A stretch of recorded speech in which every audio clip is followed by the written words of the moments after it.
ఓం గం గణపతే నమః. అసలు పసుపు గణపతిని ముందుగా ఎందుకు పూజిస్తారో తెలుసా?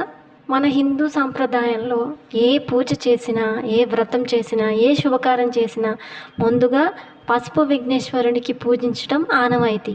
అయితే దీని వెనకాల ఒక ఆసక్తికరమైన కథ ఉందంట. అది మీకు తెలుసా?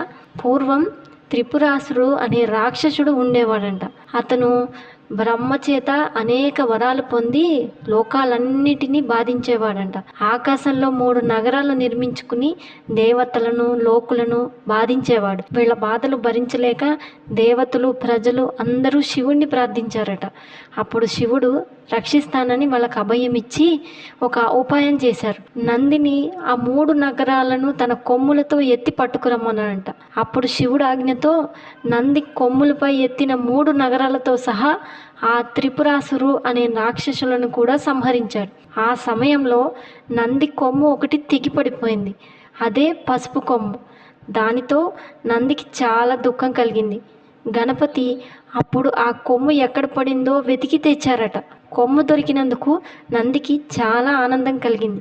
అది చూసిన శివుడు, నంది, నీ పసుపు కొమ్ము పడిన చోట మొలిచిన పసుపు కొమ్ములతో చూర్ణించగా వచ్చిన పసుపుతోనే పసుపు గణపతిని చేసి మొదట పూజించవలసిందే అని ఆజ్ఞాపించారంట. అలా పసుపు గణపతిని పూజించడం మొదలైంది. అందుకే ఆయన ఆదిదేవుడు, ప్రథమ పూజ్యుడు అయ్యారు. ఓం గం గణపతే నమః.